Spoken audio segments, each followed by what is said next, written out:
Et on va parler, oui, de déménagement. Évidemment, on est en pleine période de déménagement. C'est peut-être même votre cas. Soit vous avez déménagé au cours des derniers jours, vous êtes sur le point de le faire. Eh bien, il y a plusieurs choses à savoir pour éviter quelques désagréments. On va en discuter à l'instant avec Charles Tanguay, porte-parole de l'Office de la protection du consommateur. Monsieur Tanguay, bonjour. Bonjour, Mme Blais. Donc, en tout cas, premièrement, on espère une belle météo pour les gens qui sont sur le point de déménager. Déjà, ça aide.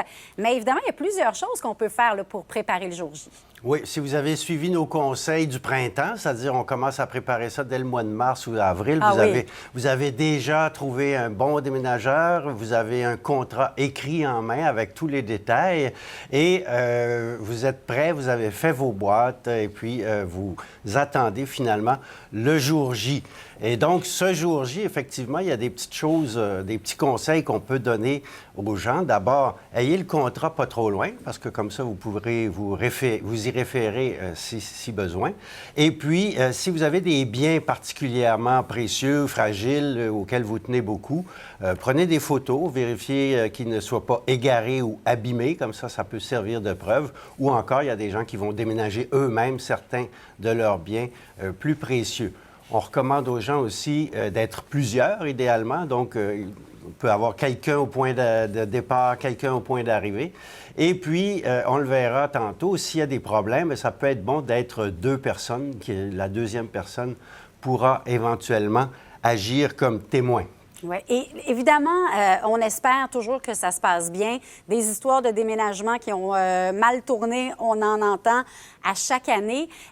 Comment on est protégé, justement, nous, en tant que consommateurs, que déménageurs, mais on paie pour les services d'une entreprise, là? Un des gros problèmes, bien sûr, c'est que tout le monde déménage le 1er juillet ou autour du 1er juillet. Alors, ça crée évidemment une surchauffe de la demande et ça peut occasionner effectivement des problèmes. Le principal problème, c'est souvent les retards. Quand l'heure est prévue au contrat, vous êtes en droit d'exiger que le déménageur respecte son heure. Or, évidemment, comme il y a beaucoup de travail, il y a tendance à accumuler des retards au fil de la journée. Or, s'il y a un ménage qui veut entrer chez vous et que vous n'êtes toujours pas sorti parce que votre déménageur est en retard, bien, celui dont le déménageur attend pourrait vous réclamer des sommes parce que le déménageur peut lui facturer des sommes supplémentaires. Donc, c'est important. Vous pourriez, à votre tour, si le contrat était suffisamment clair, réclamer ces sommes-là au déménageur qui n'a pas respecté son horaire. L'autre chose qu'on peut voir aussi, bien, ce sont bien sûr des biens qui peuvent être abîmés ou encore qui disparaissent.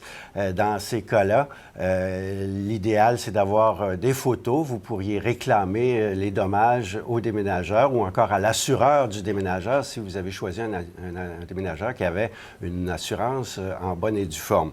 Finalement, il arrive que malheureusement, certains déménageurs trouvent toutes sortes de raisons pour vous demander un montant supérieur à ce qui était prévu. Et dans ces cas-là, on est souvent un peu démunis parce que il y a la pression de la journée, puis on peut subir un certain chantage. Dans certains cas, il y a même des déménageurs qui vont garder vos biens dans le camion jusqu'à ce que vous donniez l'argent supplémentaire. Vous pourriez, dans un cas comme ça, payer quand même le montant supplémentaire, mais en prévenant le déménageur que vous avez l'intention de contester cette facture-là. L'idéal, c'est toujours évidemment d'essayer de s'entendre, mais quand on ne peut pas s'entendre, on peut par la suite procéder à un recours pour se faire rembourser. Donc, dans un cas comme celui-là, vous pourriez porter plainte à l'Office. Il faut voir qu'il y a quelques centaines de plaintes à chaque année à l'Office sur les déménagements ou contre des déménageurs. C'est pas énorme, mais quand ça nous arrive, évidemment, c'est pas nécessairement plaisant. Mais à l'ère des réseaux sociaux, c'est important aussi de le mentionner. Quand on a des services qui sont médiocres pour lesquels on paye le gros prix, eh bien, des fois, de faire passer l'information pour prévenir les autres, ça aussi, ça peut se faire. Ça peut mettre de la pression, j'imagine, sur la compagnie en question. Toujours en faisant attention à ce qu'on écrit, parce qu'on peut aussi se faire reprocher par l'entreprise de ternir la réputation ou des choses comme ça. Alors, l'idéal, c'est de bien s'entendre. Soyez là, mais soyez pas dans les jambes et offrez des rafraîchissements à vos déménageurs. Probablement que lundi, il va faire chaud dans les escaliers. Merci beaucoup pour ces conseils. Merci, au revoir.